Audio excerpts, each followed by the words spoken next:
44주년을 맞이하는 동안 우리 하나님께서 우리 교회와 함께 하신 것을 감사드립니다.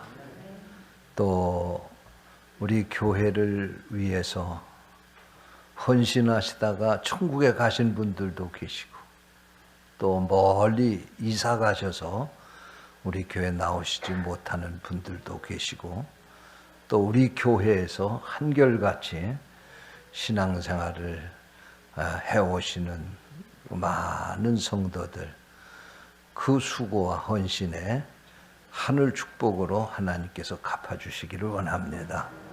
또 저희들은 앞으로 우리 교회가 더 자랑스러운 교회, 주님 앞에 칭찬받는 교회가 되도록 교회 잘 섬기시고 충성하는 여러분 되시기를 축원합니다.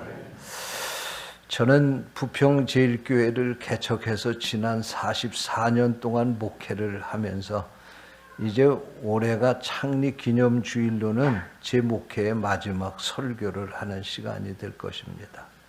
이제 제가 바라고 기도하기는 앞으로 12월 말까지 이제 한 달 동안 목회하면 후임자가 세워져서 제가 이제 물러나고 새해에는 새로운 후임 담임 목사님이 교회를 잘 이끌어 주시기를 기도하고 있는데 여러분도 기도해 주시기를 바랍니다. 제가 44년 동안 목회를 하면서 우리 부평제일교회는 어떤 교회가 되었으면 좋겠는가 생각하며 기도하는 가운데 성경에 보면은 많은 교회들의 이야기가 나옵니다. 그 가운데 저는 안디옥 교회가 성경에 나오는 교회들 가운데 아주 모범적인 교회다, 그런 생각을 하면서 우리 부평제일교회가 21세기에 안디옥 교회가 되었으면 좋겠다, 그런 마음으로 기도하며 목회해 왔습니다. 이제 제가 또다시 이런 설교를 드릴 기회가 있을지 모르겠습니다만은 마지막으로 여러분들에게 우리 교회가 이런 교회가 되었으면 좋겠다 하는 마음으로 오늘 설교를 하려고 합니다. 성령께서 오늘 이 말씀을 듣는 우리를 감화 감동하시기를 축원합니다. 안디옥 교회가 성경에 나오는 교회 가운데 정말 오늘날 이 세상의 모든 교회들이 닮기를 원하는 모델이 되는 아주 훌륭한 교회였습니다. 그 이유가 사도행전 11장에 보면 이 안디옥 교회는 예루살렘에서 스데반이 순교를 당하게 되자 성도들이 흩어졌습니다. 여러분, 불이 시원찮으면 흩어놓으면 꺼져버리고 마는데 강렬하게 타는 불은 흩어놓으면 흩어진 곳에서 또 불을 붙이는 겁니다. 예루살렘 교회가 그렇게 무서운 핍박을 받아서 흩어졌지만 그것으로 예루살렘 교회의 역사가 끝난 것이 아니고 흩어진 교회에서, 흩어진 곳에서 교회가 세워지게 되고 교회들이 부흥되게 되고 오늘날 세계를 복음으로 정복하는 이런 결과가 나타나게 된 것입니다. 그런데 그 가운데 한 교회가 바로 이 안디옥 교회입니다. 안디옥 교회는 구브로와 구레네 사람 몇이 헬라인들에게 복음을 전해서 교회가 세워졌다고 사도행전 11장에 기록하고 있습니다. 이렇게 해서 세워진 교회가 안디옥 교회예요. 근데 이 안디옥 교회가 훌륭한 이유는 안디옥 교회는 최초로 세상 사람들이 예수 믿는 사람들을 인정한 교회였습니다. 아, 저 사람들이 정말 그리스도인이구나. 크리스티아누스라고 하는 이 헬라어는 그리스도인, 그렇게 우리가 여기 번역을 했지만은 이것은 예수 믿는 사람들, 그런 뜻이에요. 예수 믿는 사람들. 이것은 나쁜 의미에서 저 예수 믿는 놈들 그게 뜻이 아니고 좋은 의미에서 세상 사람들에게 본이 되는 예수 믿는 사람들, 그런 뜻입니다. 할렐루야. 안디옥 교회가 그런 인정을 최초로 받은 교회예요. 안디옥 교회보다도 더 먼저 태어난 교회들도 많지만 안디옥 교회가 성경에 보면 이렇게 인정을 받았다고 전하고 있습니다. 두 번째로 안디옥 교회는 어떤 교회냐? 안디옥 교회는 이방 선교를 위해서 최초로 선교사를 파송한 교회가 안디옥 교회. 그 결과로 오늘 우리들이 예수를 믿은 거예요. 예루살렘에만 복음을 전했던 그 복음이 이것이 예루살렘을 뛰어넘어서 안디옥까지 왔어요. 그런데 이 안디옥에서 이 안디옥이 이방 세계를 위해서 선교사를 파송함으로 말미암아 세계로 문을 열고 복음을 전하게 됐다 그런 말씀이에요. 할렐루야. 그래서 오늘 우리가 예수 믿게 된 거예요. 세 번째로 안디옥 교회가 훌륭한 것은 안디옥 교회는 생긴 지 얼마 안 된 교회인데 모교회와 같은 이 예루살렘 교회가 주 44년부터 48년까지 5년 동안 가뭄이 들어서 큰 어려움을 겪고 있었습니다. 막 사람이 굶어 죽어 갈 지경이었어요. 이 소식을 듣고 안디옥 교회는 성도들이 힘을 다해서 헌금을 해서 이 예루살렘 교회를 도와준 교회라고 성경이 전하고 있어요. 할렐루야. 자기 교회만을 위해서가 아니라 돕는 교회로 앞장섰던 교회가 바로 이 안디옥 교회입니다. 이런 모습들이 공인을 받게 된 거고 이런 모습들이 세계 모든 교회들이 담기를 원하는 모델 교회가 됐다 그런 말씀이에요. 오늘 21세기의 부평제일교회가 이런 교회가 되기를 원합니다. 그러면 구체적으로 이 안디옥 교회는 어떻게 이렇게 좋은 교회가 되었는가? 첫째로 저는 이 안디옥 교회는 뭐니 해도 좋은 지도자가 있었기 때문이다.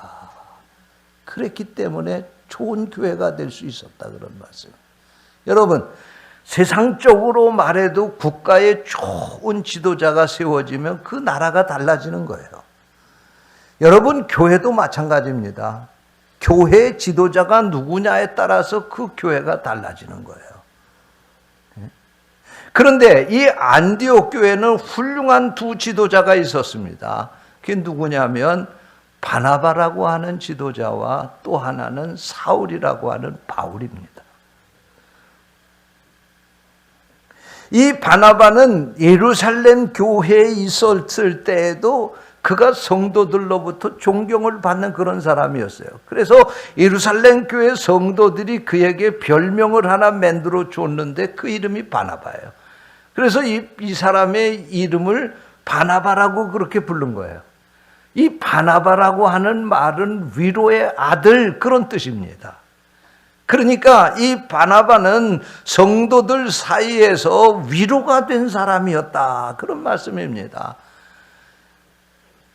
어려움을 당한 사람들, 상처받은 사람들이 이 바나바를 통해서 위로를 받았다는 말씀입니다. 용기를 잃은 사람들에게 용기를 북돋아 줬다는 말씀입니다. 이 바나바가 이렇게 성도들에게 힘과 용기를 북돋아 주고 위로해 주고 그런 역할을 했다 그런 말씀입니다. 교회는 이런 일꾼이 많아야 됩니다. 할렐루야. 우리 부평제일교회가 바나바와 같은 사람이 많이 나오는 교회, 많이 세워지는 교회가 되기를 주님의 이름으로 축원합니다. 두 번째로 이 교회의 지도자는 바울입니다. 예? 여러분, 이 바울이 누구예요? 예수님을 핍박하는데 앞장섰던 사람입니다. 그래서 이 바울을 그 당시에 사람들은 소문 들어서 다 알고 있는 거예요. 그를 만날까 봐 두려워 떨고 있었던 바로 그러한 때였습니다. 그런데 바나바가 이 안디옥에 와서 목회를 하면서 이 교회가 크게 부흥이 되자 자기 혼자는 이 일을 감당할 수가 없어서 어떻게 할까 생각하다가 기도하다가 이 바울을 찾아갔습니다. 그리고 그 바울을 초빙해다가 안디옥 교회에 데리고 와서 같이 공동으로 이 교회에서 목회를 한 거예요. 그러니까 바나바가 담임 목사라고 하면 바울은 부목사 같은 역할을 한 겁니다.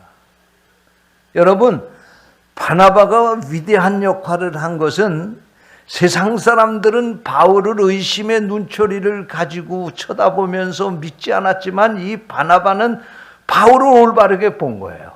비록 그가 예수 그리스도를 핍박하던 사람이었지만 다메섹 도상에서 회심하고 그가 완전히 180도 다른 사람으로 거듭났다고 하는 걸 신뢰했습니다.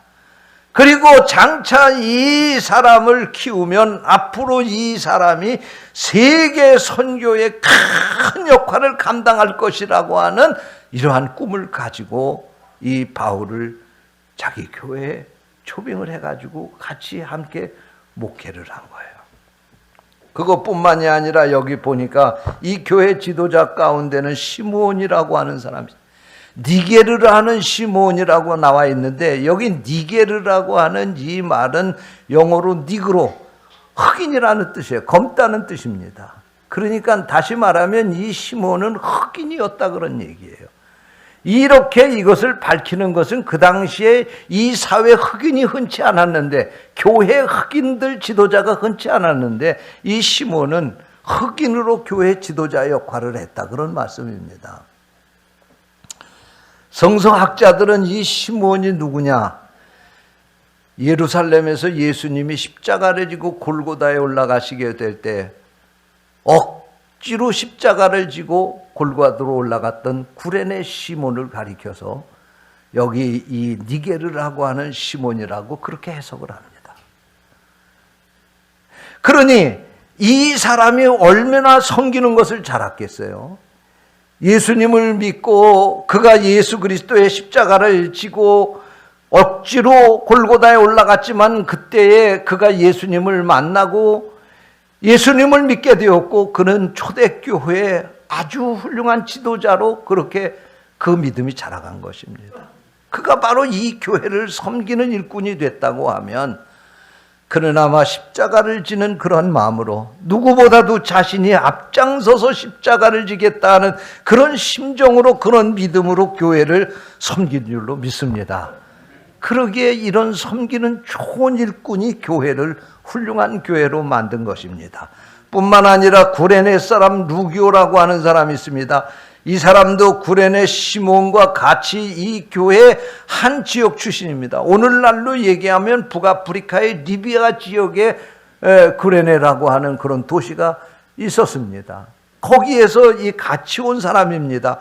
그러니 이 구레네 시몬을 보면 이 루기오라고 하는 사람은 더 이상 묻지 않아도 아하, 그 구레네 시몬처럼 이 사람도 그렇게 닮아서 신앙생활을 했을 것이다. 이방 땅에 와가지고 고향에 선배하고 같이 와서 그의 전도를 받아서 신앙생활을 했을 것으로 추측할 수 있고, 그러니 자기의 모델이 구레네 시몬이라고 하면 이 루기오라고 하는 사람도 구레네 시몬처럼 그런 믿음을 가지고 교회를 섬기지 않았겠나.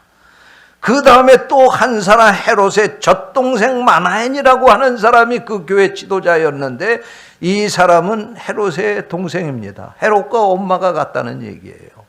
그런데 여기 보니까 헤롯이 누굽니까? 그 당시 왕 아닙니까?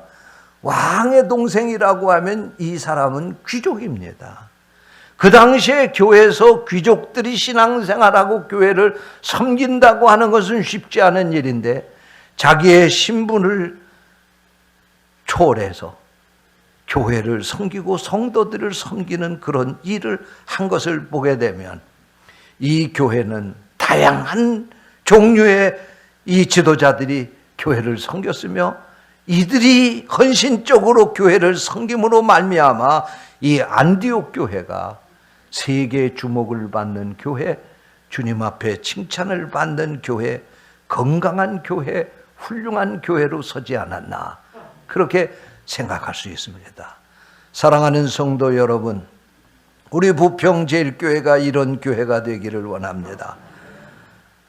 앞으로도 좋은 후임 담임 목사님이 초빙이 되고, 또 그리고 앞으로 좋은 지도자들이 우리 교회에 세워져서 우리 부평제일교회가 정말 주님 앞에 칭찬받고 세상에 좋은 소문이 나고, 그리고 성도들이 행복하게 신앙생활할 수 있는 건강한 교회가 될 수 있기를 주님의 이름으로 축원합니다.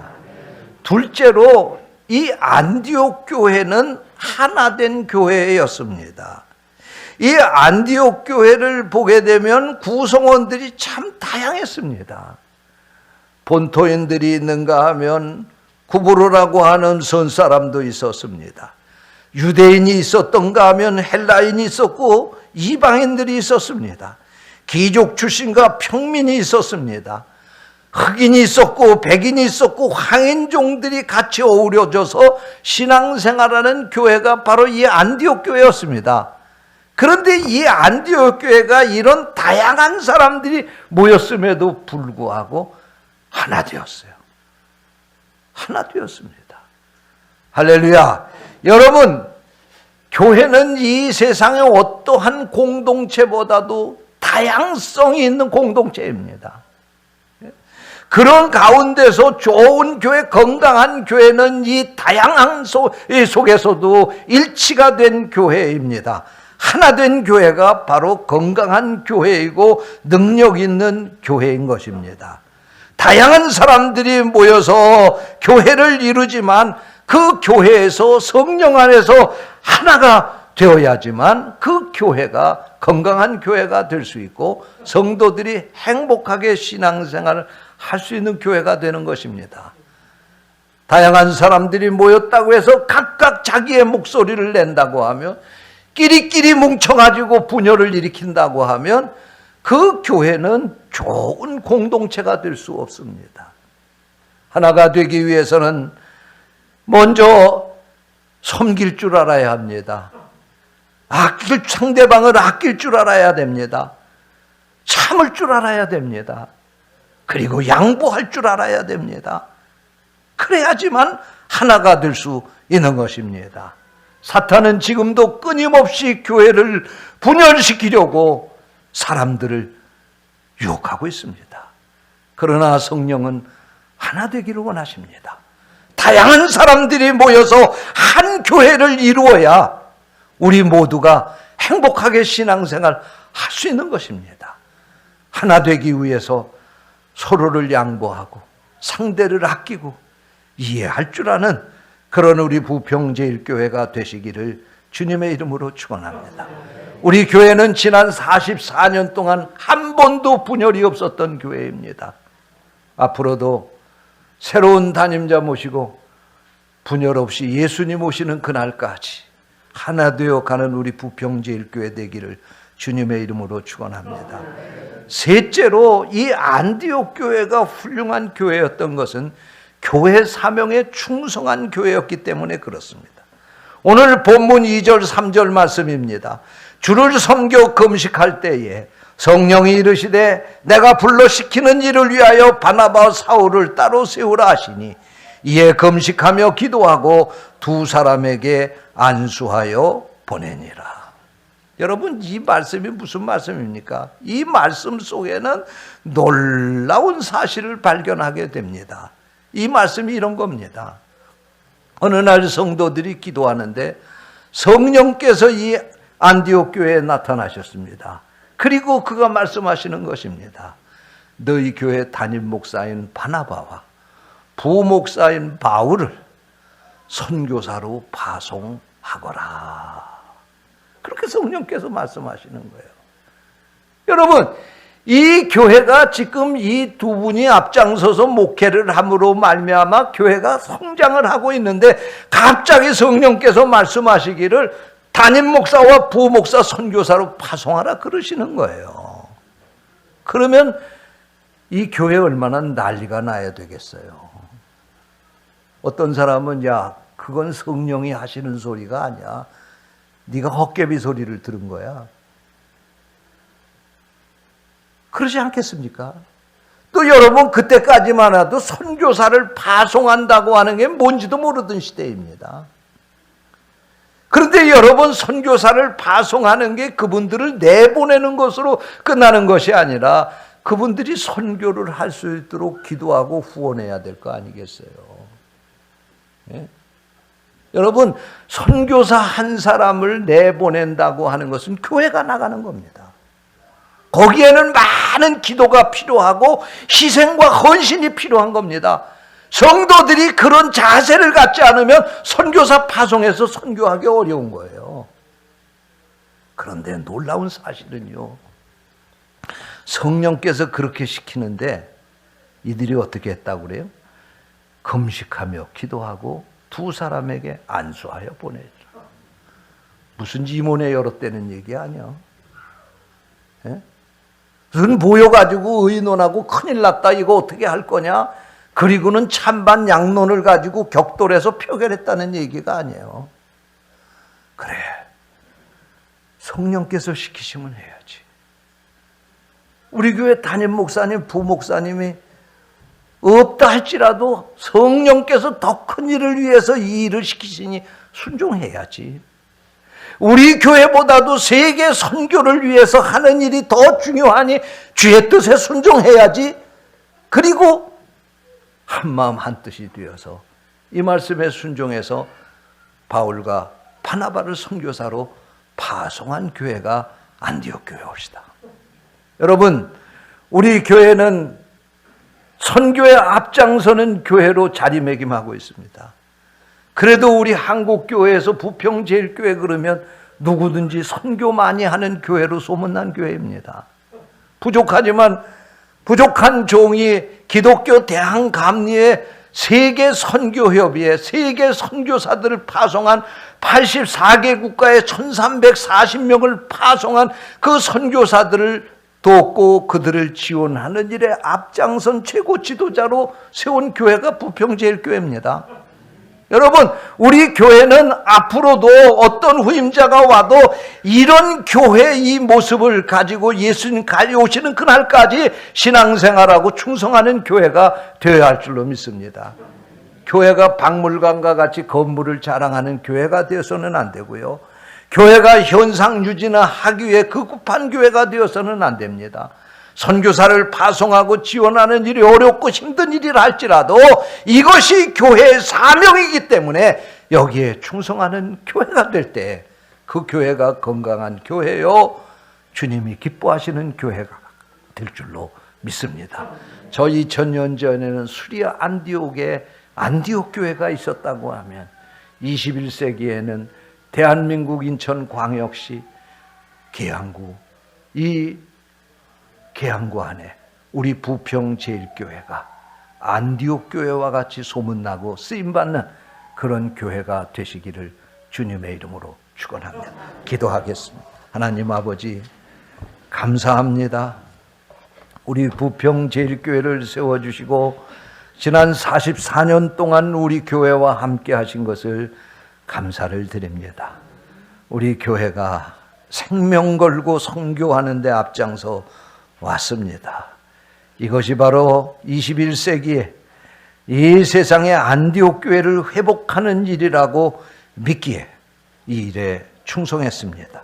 앞으로도 우리가 이 일에 충성하는 교회와 성도들 되게 하여 주옵소서. 주님의 이름으로 간절히 기도하옵나이다. 아멘.